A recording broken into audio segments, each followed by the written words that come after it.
would like to thank the AIOS for giving this opportunity. So, patient with ocular motility would always pose some sort of problem in the exam, theory exam, the clinical exam, or in your clinics. So this is going to be an interactive session on some of the patients that we do encounter frequently in our day-to-day lives and how we approach some of these patients. That's the basic parameter of this talk. So let's start with this first patient, a 36-year-old male who comes to you with a complaints of double vision for the last 3 weeks. The first question I would like to ask the postgraduates is that if somebody complains of double vision, what's the first question in history that you ask the person? Sorry? The direction in which double vision is. Okay, the answer was direction in which the double vision is more. Okay. Anything else? Whether it's actually double vision or... Okay, so the other answer is you would like to confirm whether it's actually a double vision. What else it can be? Diabetes and hypertension would come a little later.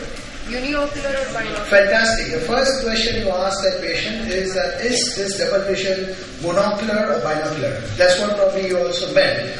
Why would you like to ask that? How does it help? Brilliant. There are different causes for inocular and binocular. What are they? So in simple words, monocular double vision which persists despite patient closes one of the eyes, comes from the eye. So the causes can be astigmatism, corneal opacity, corneal edema, subluxation of lens, and whatnot. Alright? So diplopia which persists despite one eye is being closed comes from the eye. Diplopia which goes away when either of the eye is closed is generally neurological in origin. So that's the first question you ask. The other question would be in which direction the double vision is more. Does it fluctuate during the day? Why is that important? Myasthenia. Double vision which is more in the evening or after activity generally is indicative of disease like myasthenia. So that's the first question you ask yourself. Now let's look at the ocular motility examination of this patient. This is how it looked like. So this is patient looking straight, patient looking to the right, and patient is now looking to the left. Patient looking up, patient looking down. The other gazes are blacked out. What's your observation? Sorry? Basically what you observed is that the right eye was abducting. Is that right? Okay. Let's move on. What would you do next? Right eye is not abducting is what you observed in this 36-year-old male who came to you with a sudden onset of double vision. What is the immediate next step? Just think that this is the patient that you are examining in your practical exam. What could you do next? Obviously, diabetes, blood pressure, all that would come later. Now, patient is sitting in front of you in your exam. So, the first thing that you need to do if you see a patient with an abduction deficit, the commonest cause of an abduction deficit would be 6-nerve palsy or lateral rectus palsy. So, the first thing that you do is determine whether this 6-nerve palsy is isolated or are there any other cranial nerves involved. So, that's the first step. So what are the cranial nerves you are specifically interested in? Third nerve, you saw clearly there is no involvement of third nerve. When you check ocular motility, you would rule out by and large third and involvement of third and fourth nerve. Okay? Seventh nerve, yes. And eighth nerve and fifth nerve. I heard somewhere trigeminal nerve. So specific nerves that you are interested in apart from other oculomotor nerves are 5th, 7th and 8th. So the immediate next step when you see a patient with 6-nerve palsy is to check for corneal sensation. Check for corneal sensation, make sure that corneal sensation is intact. 7th nerve, you do the routine test, ask the patient to squeeze the eyes tightly, ask the patient to raise the eyebrows, puff his cheeks, and the 8th nerve will be hearing. Okay, so the first question you ask yourself is this a 6-nerve palsy? By and large, all abduction deficit, the first differential would be 6-nerve palsy. Second question you ask yourself is this an isolated 6-nerve palsy or are there other cranial nerves involved? next? Let's see if you found that the other cranial nerves were normal. What would be the immediate next step? So, first question, is this an isolated 6 nerve? Second question now you need to find out is why the patient has got 6 nerve palsy. So now in a 36-year-old male, what would be the immediate step? Sorry? Any history of trauma, yes, ruled out. Remember, so now immediate next step is to find out the etiology. In a younger patient, any patient who is less than 40, you assume that the 6 nerve palsy is because of compression unless proved otherwise. So in other words, patient less than 40, irrespective of what the other history may be, you need to advise neuroimaging. Right? Because you assume that the patient has 6 nerve palsy which has developed because of compression somewhere along the course of 6 nerve. The other important issue, not in a video that I showed, but in an ocular motility which is a little funny, is you ask yourself, is this ocular motility problem coming from the muscle? Is it coming from neuromuscular junction? Myasthenia is the example. Is it coming from any of the cranial nerves which move the eyes? Is it coming from the brainstem? Because it's the brainstem where all the nuclei are located. Nuclei of 3rd, 4th and 6th are located. Or is it coming from the supranuclear centers, the centers which control these nuclei of cranial nerves?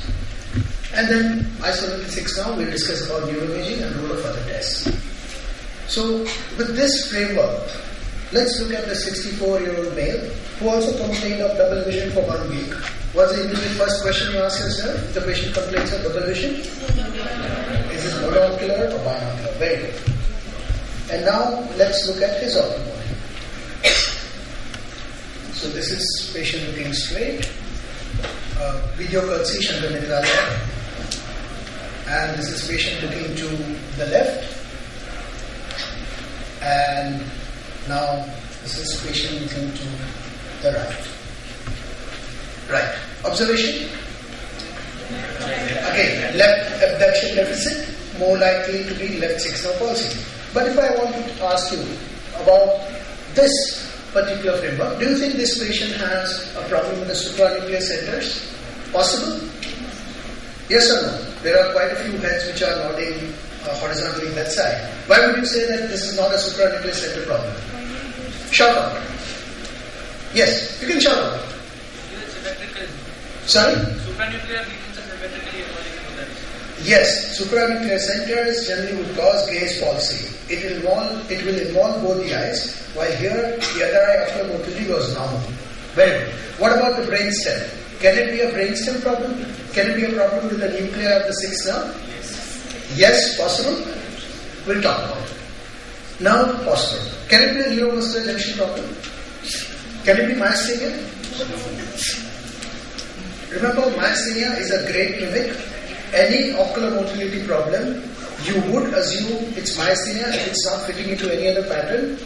Except one ocular motility problem, you will say that whatever it may be, this is not myasthenia. What is that ocular motility problem?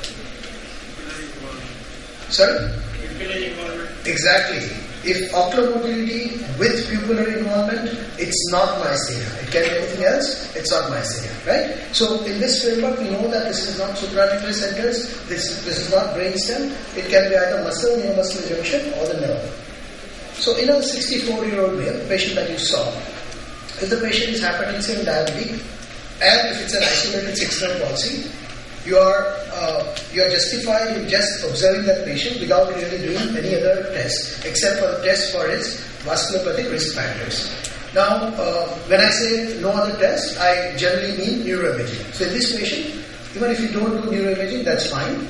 But if you have not done neuroimaging, then it's important that you call the patient every week and examine the patient, check ocular motility, do corneal sensation, check for 7th nerve, check for 8th nerve, check for cerebellar function every week.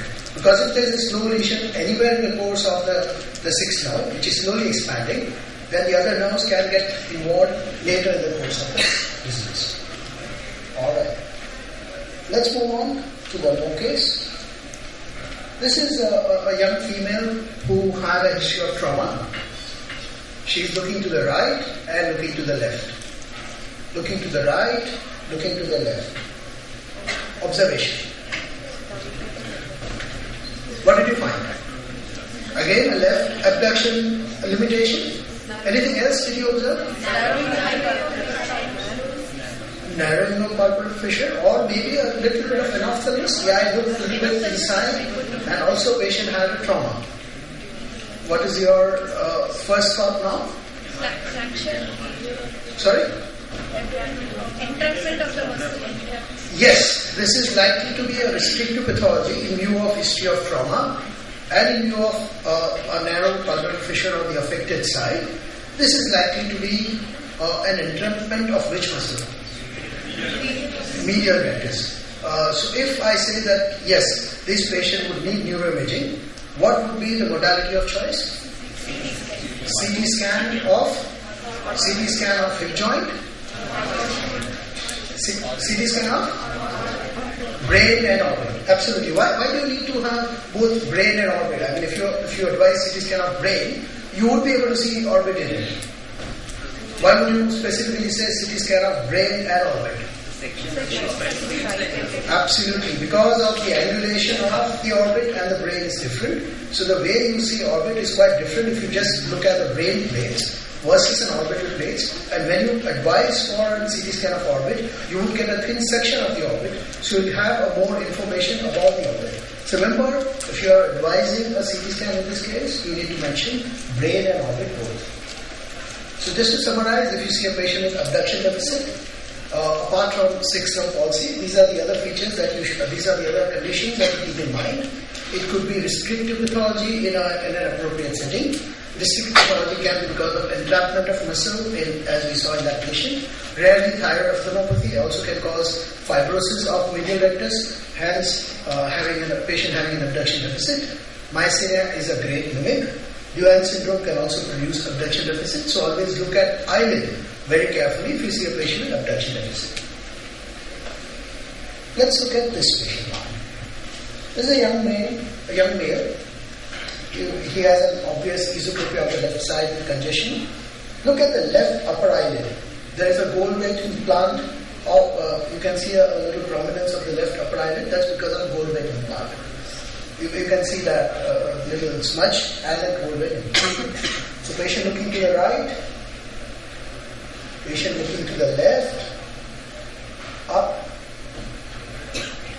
down, your thoughts. What do you think is happening here? A young patient, abduction deficit, one more example. Some sort of nystagmus in the right eye, I don't know whether you noticed it, and a gold weight implant on the left upper eyelid. A gold weight implant was done because the patient had leg ophthalmos, which is now corrected. So, sixth nerve, leg ophthalmos is coming from? Seventh nerve. Where would be the lesion? So the next immediate step, now this is not an isolated sixth nerve palsy. We have moved out of this isolated sixth nerve to multiple cranial nerves. So now there is a sixth nerve and a seventh nerve. Where would you place a lesion?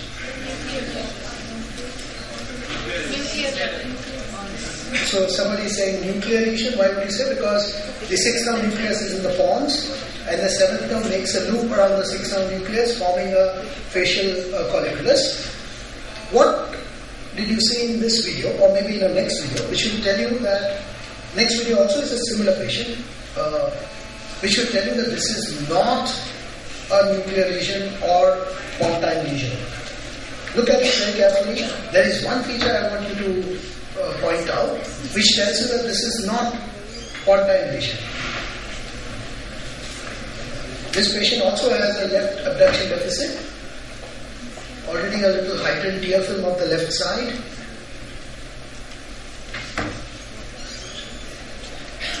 And once you look at the eyelid, you'll know what else is happening.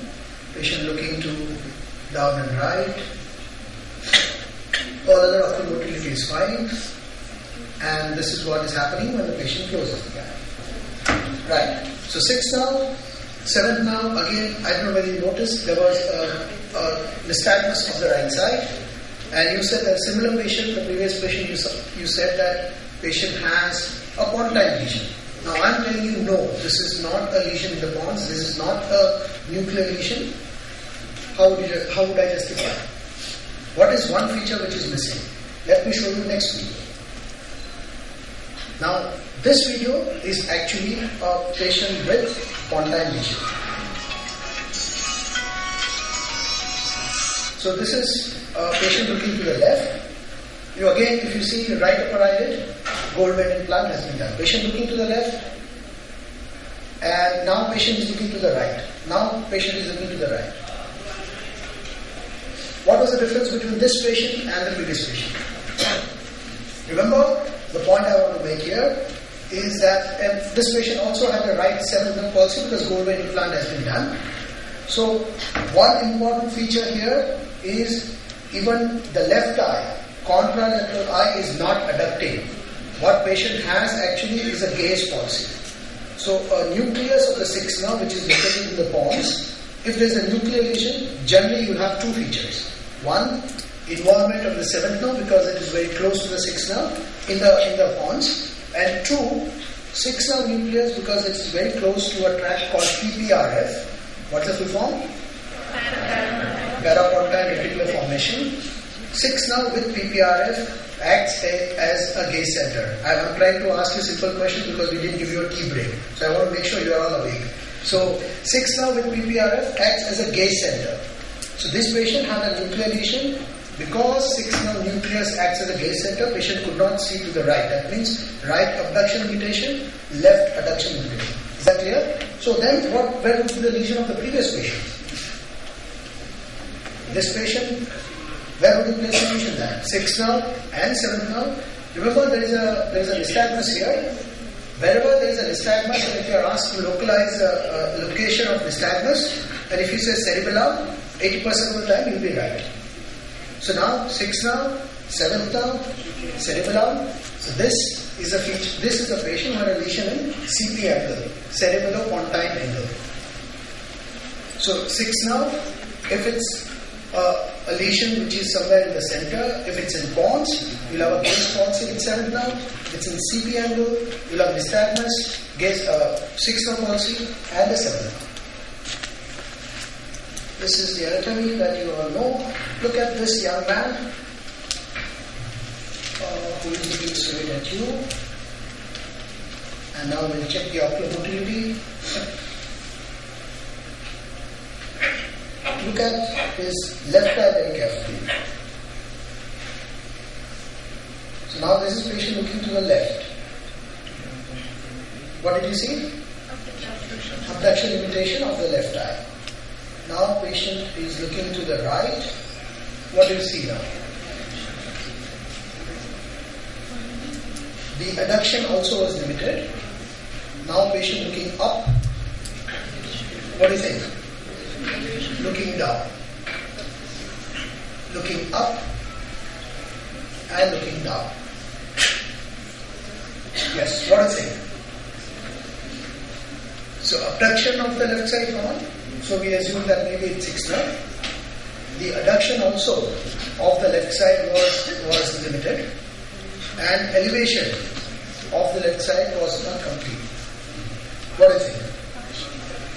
Can it be myasthenia? Possible. Myasthenia can mimic anything except any ocular motility with pupillary involvement. So this can be myasthenia, yes. Can it be a muscle problem? When you say muscle problem, we think about myopathies. Myopathy is possible, but myopathy generally is bilateral, generally symmetrical, little later in the disease, would involve the eyelids. Right? Can it be a supranuclear problem? Yes or no? Can it be supranuclear problem? No. We said in the beginning, supranuclear problem would involve the other eye. Here the other eye was normal. So in other words, what this patient had was a 6th nerve and a partial 3rd nerve. Elevation, adduction and depression was limited. Ptosis is not very pronounced. So if I tell you that it's a 6th nerve with a partial 3rd nerve, where would you place the lesion? Which location would you have 6th nerve and 3rd nerve going together? Cavernous sinus, absolutely right. Can it be an orbital lesion? Even in orbit, all these nerves converge together. Can it be an orbital lesion? What information would differentiate between this being an orbital lesion versus a cavernous sinus lesion? Superior division involvement. Sorry? One division involvement of oculomotor nerve. Before that? Absolutely right. That would also differentiate between a superior orbital fissure and cavernous sinus. But the orbital and cavernous sinus, the important issue is involvement of the optic nerve. In an orbital lesion which involves the other cranial nerves, you would find that the patient's optic nerve is involved, vision would be poor, patient would have ROPD. Versus in cavernous sinus, optic nerve is nowhere near the cavernous sinus, so the vision would be alright and the optic nerve function test would be preserved. So this patient actually, the vision was fine and the lesion localized to cavernous sinus. So in other words, this is the anatomy of cavernous sinus, which I will skip for the amount of time. So we finished with the abduction deficit and 6 nerve. We said that isolated 6 nerve in a young patient, below 40, you do neuroimaging. Isolated 6 nerve, above 50, with a clear-cut vasculopathic risk factors, you can observe, but see the patient every week. And when you observe the patient, you always check the cardiac sensation, look for 7th nerve, look for 8th nerve, look for cerebellar function. Any other cranial nerve involvement? Commonest nerve with 6th nerve would be 7th nerve. There are 2 locations where you will have 6th and 7th nerve both, CP angle and brainstem. In brainstem, if it's 6th and 7th nerve, you will have a gaze palsy. In a CP angle, if you have 6th and 7th nerve, you will have nystagmus because of cerebellar involvement. Or at least the other eye adduction will be normal. Clear? Let's move on.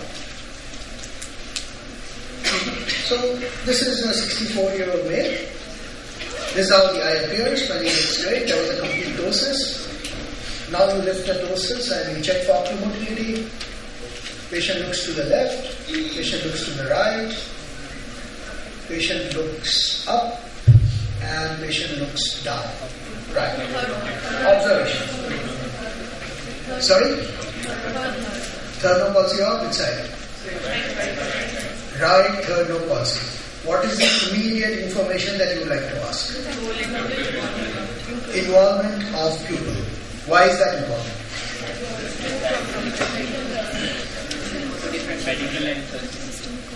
Yes, traditionally what is described as a medical cause and a surgical cause of third nerve, or more appropriate is a compressive lesion of the third nerve is more likely to involve pupil early in the course of disease. A compressive lesion of the third nerve. Commonest compressive lesion of the third nerve is, what is the commonest? Aneurysm of the gluteal artery. Posterior communicating artery. That's absolutely right. Let's be complete here. So, aneurysm of posterior communicating artery is the commonest compressive lesion of the third nerve. It can burst, it can give rise to subarachnoid hemorrhage, and the mortality rate is 2%. That's the reason why pupillary involving third nerve palsy is a medical emergency. The patient comes to you, if the patient's neuroimaging is not done, the first immediate step is to get the neuroimaging done, and neuroimaging of choice would be MRI hip joint and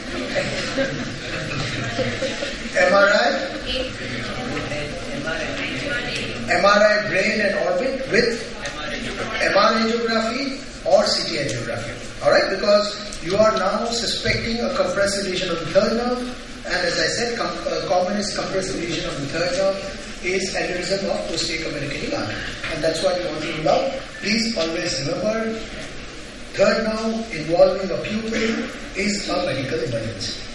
Right? Okay, so the first step you would like to know in a third nerve palsy is pupil involved. The second question you ask yourself, if you see a patient with third nerve, is the fourth nerve functioning? Any idea as to how do you check for the function of the fourth nerve in a patient who has a third nerve palsy? Yes?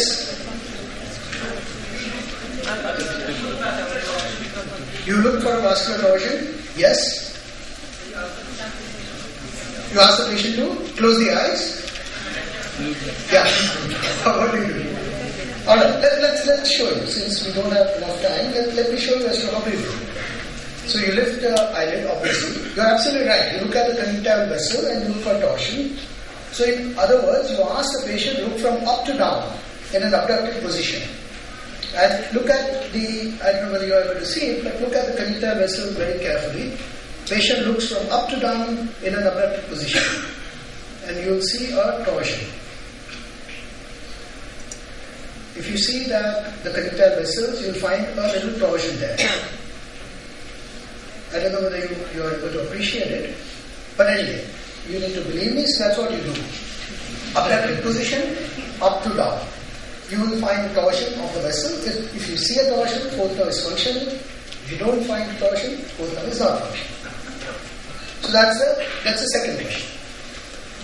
Now, the patient that you saw, do you think a patient has a central control of eye movements, or patient having a problem with the brainstem?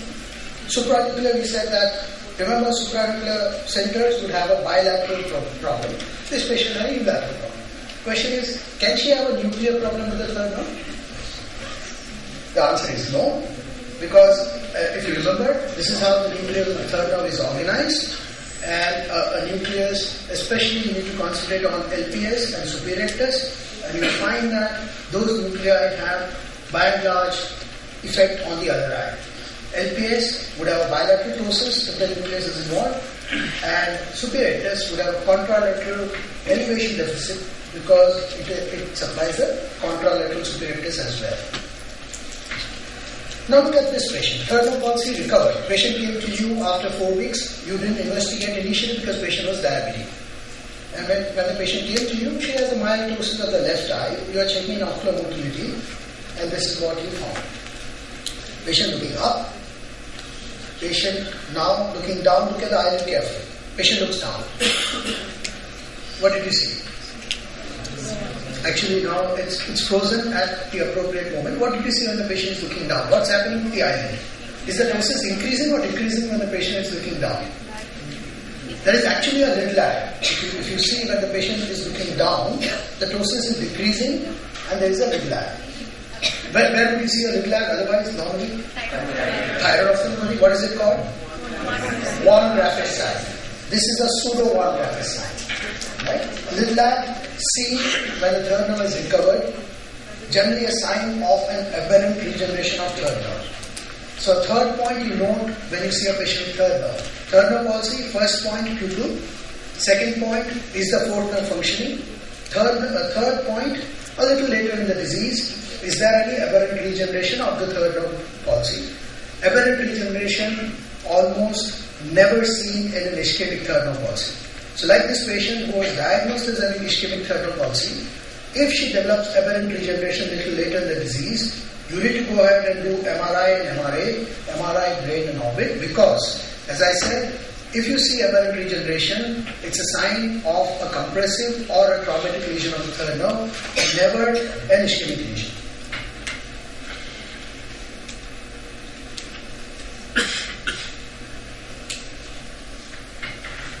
Let's see what you have in store here. This is a young lady. Again, the video is not very clear, but also to show you a little aberrant regeneration. You will see the eyelid go up and down when you check ocular motility. We will skip that. One more form of aberrant regeneration, generally seen in a pupil. This particular aberrant regeneration is called Zerlinki's sign. You see normal pupil on a slit lamp reacting briskly. The affected pupil, patient which had a third nerve in the other eye, you will find that the pupil is a little larger, and you will find a little bit of vermiform movement of the pupil. At the edge you will see that it's moving a little bit, and that vermiform movement, when the patient would adduct that eye, you will find that vermiform movement would get a little more exaggerated. So this is also a form of aberrant regeneration. So remember, as I said, as you're looking at if you see that aberrant regeneration, again, that the vermiform movement is a little more pronounced when the patient adducts that eye. So 3 things to look for in a third nerve palsy: pupil, fourth nerve, aberrant regeneration. Let's look at very quickly 3-step tests for the fourth nerve. We covered the sixth nerve, we covered the fourth nerve. What is the step number 1 in a 3-step test? Marshall Park 3-step test. What is the step number 1? Step number 1 is this. Which eye is higher? Or which eye is hypertropic when the patient is looking straight? Here, which eye is hypertropic? Which eye is hypertropic? Which eye is higher? Which eye is higher? Left eye. Brilliant. Now let's look at the step 2. But what is the step 2? What happens to this L or R when the patient looks to the right and to the left? So in which lateral gaze this left hypertropia is worse? That is step number 2. Tell me, what did you find? Patient looks to the right and patient looks to the left. So hypertropia worse when the patient looks to the right. Okay. What is the third step? It's also called Belchowski's head-tilt test. So what you need to know now is what happens to this L over R when you tilt the head to either side. Your observation, please. Head tilt to the right and head tilt to the left. Which side it's worse? Which side? Left side. Brilliant. So this patient, this is the classical result of a 3-step test in a patient who has, what is the diagnosis? Left superior oblique palsy. Very good. So we covered 6th nerve, 3rd nerve, 4th nerve, no, 4th nerve palsy. If you see a patient with 4th nerve palsy, the commonest 2 causes of a 4th nerve palsy are congenital and trauma. One thing you remember is that it is not the 6th nerve which has the longest course, it's the 4th nerve which has the longest intracrineal course. Right? The 6th nerve becomes affected, or is 6th nerve palsy is a sign of false localizing sign of raised ICP, not because it has a long course, but the way it goes through from the pons to the eye. And that's the reason why you will find it as a kind of false localizing sign. Let's look at this video. We have 13 more minutes, so we have some more videos. Yeah. So patient looks to the left, looks to the right, looks to the left, looks straight, up and down. What did you find? Would like to see you again. Remember, very important is what happens when the patient looks to the right. Look at both the eyes when the patient is looking to the right. Patient looks to the left and looks to the right. What's happening here? I could hear some murmur, but not the answer. Yeah.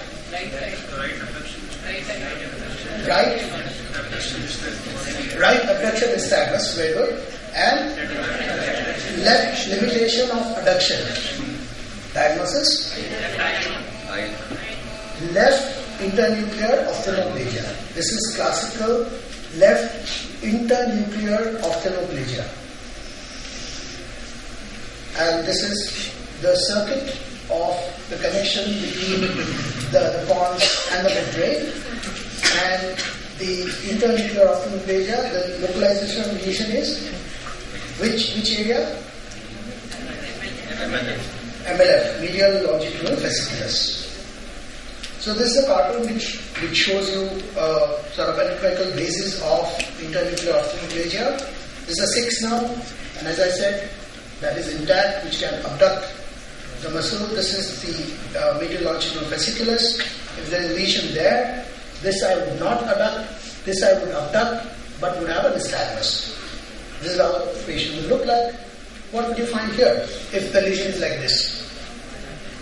Both medial longitudinal fasciculus are affected.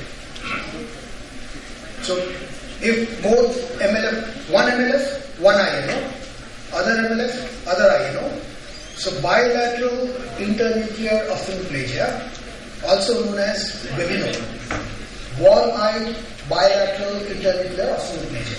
Okay? What kind of oculomotility problem you find here? Sorry? 1.5 syndrome, right? Because what is affected is here EPRF and a medial longitudinal fasciculus here. Okay? So when you say 1.5 syndrome, what is the only movement which is preserved? Contralateral abduction.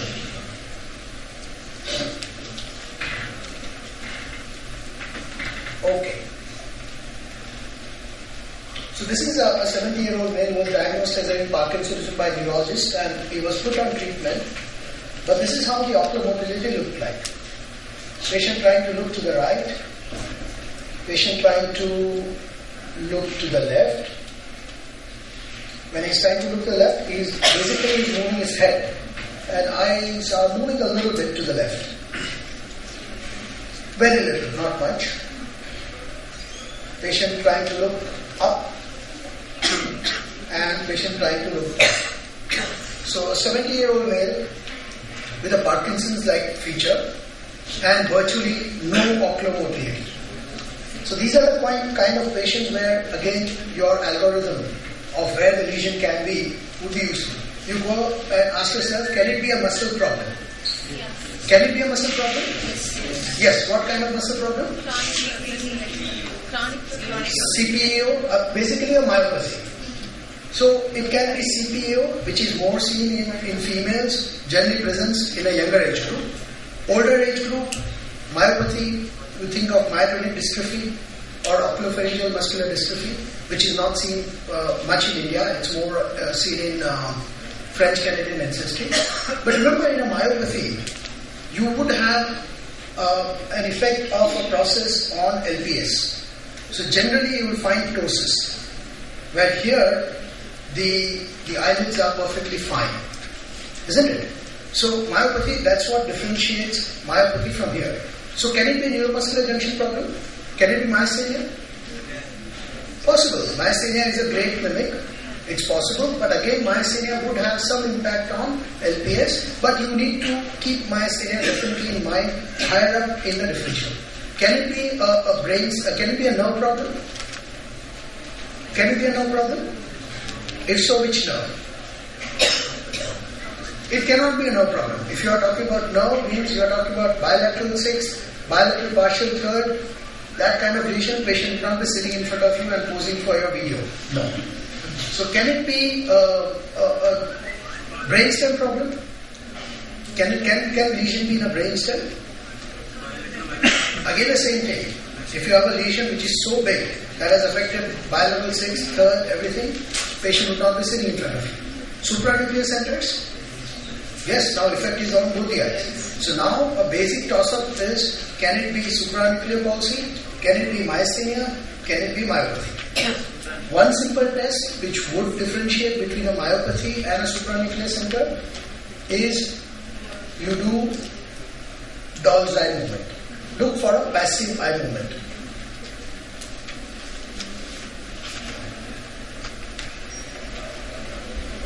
So you see here, gently move the eye, do a passive movement.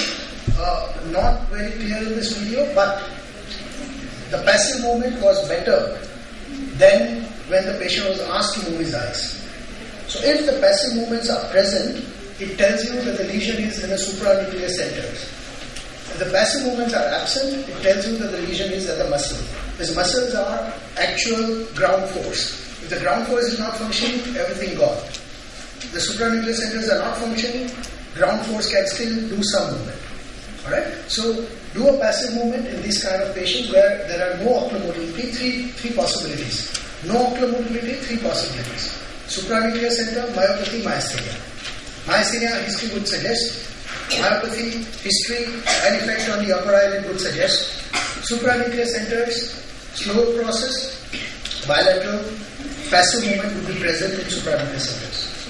So if I say this is a patient who has Parkinson-like features and a supranuclear problem, what's the diagnosis?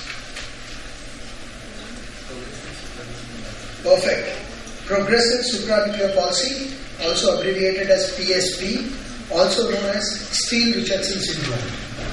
Quite often, frequently misdiagnosed or diagnosed as Parkinsonism. The reason why you need to differentiate between Parkinsonism and PSP is because mortality rate, immediate mortality rate at this stage, where all ocular movement is gone, within 5 years is quite high versus Parkinsonism. So PSP, the way it starts is, the down gaze gets affected first. So typical complaints, patient is not able to eat, not able to button his shirts, stuff like that. So down gaze gets affected first, then the up gaze, then the horizontal gaze last. It's a neurodegenerative disorder which affects generally the brainstem. So if you see a patient like this, you do MRI, you will find that degenerative process in the brainstem. This is some more learn about PSP. We have 5 more minutes, so we'll show you some more videos. Here is a patient, old patient, again not able to move his eyes at all. But a different feature here is patient also has ptosis. Patient also has ptosis, but is not able to move the eyes at all. So what are the clinical signs that you look for? Now here, because ptosis is there, myopathy and myasthenia would be higher in the depth differential versus supranuclear. So what are the clinical features? If you say this is myasthenia, what are the clinical features that you look for? Sorry? Diagonal radiation is what patient would tell you. You would not sit in front of the patient the whole day. So click a test. Eyes test, before eyes test. Before tensilon test, generally given up because tensilon is not available. So the clinical test that you perform is one, fatigability. Ask the patient to keep looking up at an object, right? And you measure the ptosis before the test and after the test, and you will find that the ptosis would be worsened. Right? The second test would be ask the patient to tightly squeeze the eye and look for orbicularized ocular tone. This is a very sensitive test. Loss of orbicularized ocular tone is one of the early and sensitive signs of ocular myasthenia. And what sign, twitch sign that you look for? Coggans lid twitch. How do you perform that? Ask the patient to look down for around 15 to 20 seconds. Very important. Patient keeps looking down for 15 to 20 seconds, and then he looks at your nose. He makes an upward saccade. Looks down for 15 to 20 seconds, then he looks at your nose, makes an upward saccade, and what you find is the eyelid goes up and then slowly settles down. 3 minutes, 2 more videos. Diagnosis and lesion. Where the lesion will be. Patient is converging. This is how the eyelids look. And patient looks straight. And this is how the eye behaves when the patient is converging. So patient looks straight. The eyes are like this. What did you see? So patient looks straight. The eyes are by and large normal, though the patient has exotropia. But when the patient converges, both the eyes actually go down. There is a narrowing of corneal fissure sort of thing. In other words, there is a retraction and also there is a nystagmus. So this is convergence, retraction, nystagmus. Localizing lesion to? This is the power of Perignon syndrome. The lesion localizes to dorsal midbrain. This is also called dorsal midbrain syndrome. Last video here. Patient looking straight. So nystagmus, where would you localize the lesion? I said 80% of the time, cerebellar. So this patient has nystagmus. Where is the lesion? Cerebellar. This is an example of a gaze-evoked nystagmus. You will see a rotatory nystagmus. Important feature to look for in nystagmus is 1, whether it's gaze-evoked, and 2, whether it is vertical. And you will see here, when the patient looks down, it becomes a down-beating nystagmus.